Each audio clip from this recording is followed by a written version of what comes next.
Hello, my friends. Welcome back to the Dynamo. This is an episode 0 of sorts. I've decided the first save I'm going to do of this cycle is going to be Dublin City, but I'm resurrecting my Ireland FC series that I did back in Football Manager 2020 or Football Manager 2022, where basically it's going to be trying to get an Irish team to the top of the English league system. But this time, the last time I did this, I had basically, it was, for all intents and purposes, it was an English club just with kind of like an Irish coat of paint. Dublin City, based in Dublin. That's about the only Irish thing about it. But with this variant, what I've actually done, let me get through all of this stuff first. Now I've got a reputation of 3,000 in the database, trying to make it so that I'm equivalent for a League of Ireland club being moved into the Vanarama North. Makes me one of the most reputable sides in the competition. But once you get up to the Vanarama, all bets are off. Let me get over here and I'll show you what I've done and why this feels that little bit different to me. Save and just get this out of the way. Basically, the way this database works is that the main club itself takes place in the Vanarama North, but the club has a second team and an under-19s team. Let's go over here. Second team is in the Irish divisions. So we're still based very much in Ireland. If you go over to the under-19s is in the national leagues in the under-19 system in Ireland. So we are very much basically just transplanting a team from the Irish divisions over into England, and decided let's do it this way. Let's actually try get something of sorts out of this. Now, it's a brand new club. Nobody plays for them. I have no staff. I have nothing. Nada. So that's why this is an episode 0, because I'm basically just going to walk you through what this series will be, what my aims, what my goals are, and then the next episode is basically going to be me showing you the staff I've gotten, the squad, giving you ideas for tactics. But basically how this is going to work is I'm mainly looking at Irish and Northern Irish players. If at all possible, I will not be signing players that are not from this island.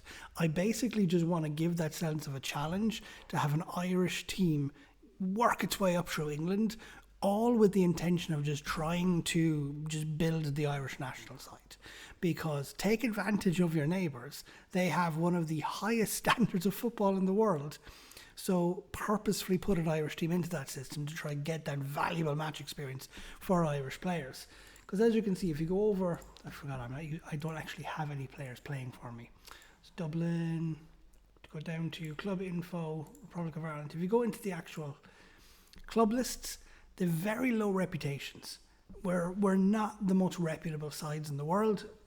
We don't have a huge amount kind of going for us when it comes to European competitions. I think twice in our history we've gotten into a European group stage, and that's only just been the Europa League. We've never got into a Champions League group stage. So that'll be things that I'll be trying to help promote in the Irish system itself, as well as me working up through into the league systems in England, up into the Championship and the Premier League. I'll be trying to facilitate loan moves into the Electricity League. It's why I'm using kind of like a modified database, a modified version of an Irish database that I've been working on. What I'm using is the level 7 database that I spent the last week working on, but the modified version is I've removed the promotion and relegation, so technically it's actually closer to real life, where the version I've had, bottom team in the Electricity First Division, goes down into the provincial system. I've just gotten rid of that because it's easier for this kind of a challenge. I just want to preserve league football in Ireland and just work on that. But like I said, like Dublin City 2, my plans basically initially are just get Dublin City up into that Premier League so that they can start like blooding those young players to get them into the English game, but give them league experience so that they're not caught cold in the under-19 systems in Ireland. And a huge reason why I've kept the Irish system and what I've kept Dublin in the Irish system is because I want to try give the players in the Irish system a valuable experience against what will essentially become a high Championship Premier League side, because I want them to be able to benefit from that experience itself. Because what I wanted to show you, what I came here initially for, was if you go to the actual national team itself, I did not know Shane Long didn't have a club. You see a lot of English teams here.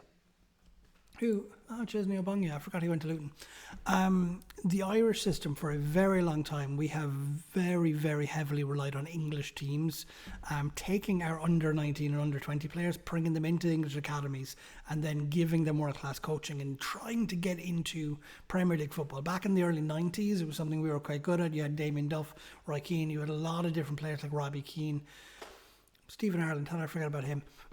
It started falling apart because if you notice, if you look at this club list, there's a lot of Championship, a lot of League One sides. So it's looking like we just might need to try and consolidate and have this being an Irish Premier League side focused entirely about trying to produce Irish players for the Irish national team.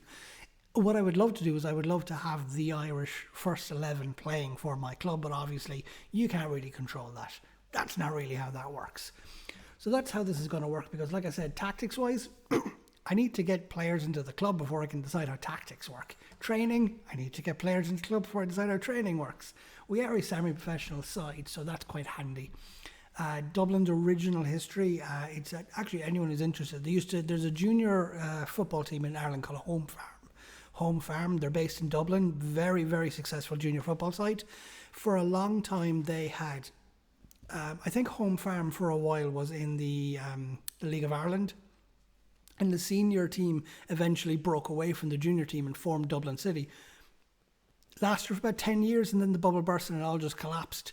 It just didn't have that fan base because people were used to the Home Farm Association. So when Dublin City FC became its own thing, they just didn't have that fan base. And let's face it, Dublin is absolutely saturated with Ayrshire clubs. You can't just plop a new one in the middle of it and just hope that the fans will come. That's not really how this works. So I've chosen the traditional home, the two basic stadiums that Dublin used to play out of, Morton Stadium and Whitehall Stadium. I've chosen Morton. It's got a capacity of just under 10,000. We don't own it. So once we get profitable, we're going to have to basically make the decision, do we want to buy the stadium or do we want to build a new stadium? Like I was mentioning, if you go to your staff, there's nobody here. Like I'm going to have to build this from ground up. Getting your first assistant manager is a nightmare in this because you don't realise how heavily you rely on the assistant manager filtering players who don't want you, filtering staff who don't want you. So I'm going to have to entirely rely on the job centre here, just placing advertisements to get in that assistant manager. Once I get in a good assistant, I can then figure out how good that assistant is, maybe replace him and get him a new guy. It could cost me a fortune. But look, finances-wise, we're quite healthy. If you go into our projections, we're projected to, within 2 years, to have 1 million. But again, remember, this is like wage costs. We have no wages.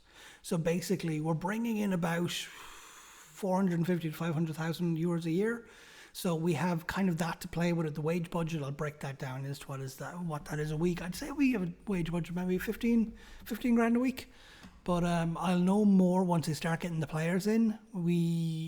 All of this is very misleading because, like I said, we don't have a squad yet. And the squad is like the main drain on wages when it comes to the finances of this club. In terms of sponsorship, what I've done is I basically just borrowed this from Cove Ramblers. So we have a little bit of money just to kind of like give it a bit of a jump start so that we can just start strong and keep going. But all in all, like I mentioned, this is an episode 0 more than anything because I can't really get stuck into anything yet because I don't have anyone here. I'd love to go through a pre-season friendly. There's a reason I've started on the 27th of February just to give myself time to be able to develop some short lists, go looking through the lower leagues in Ireland because I can't poach from the Ayrshire League at the moment. They're all contracted. They all have semi-professional and professional clubs. Obviously going to try bring in some people on loan. Like I know Bohemians, Derry City and Shamrock Rovers, very, very good sides at the moment, and they've got a good, solid, established first team. I might be able to get some youngsters in on loan from that, but I want to raid the Irish non-league system, the provincial systems, Munster and Leinster senior leagues in particular, and see if there's any players who are in there who can actually do a job for us from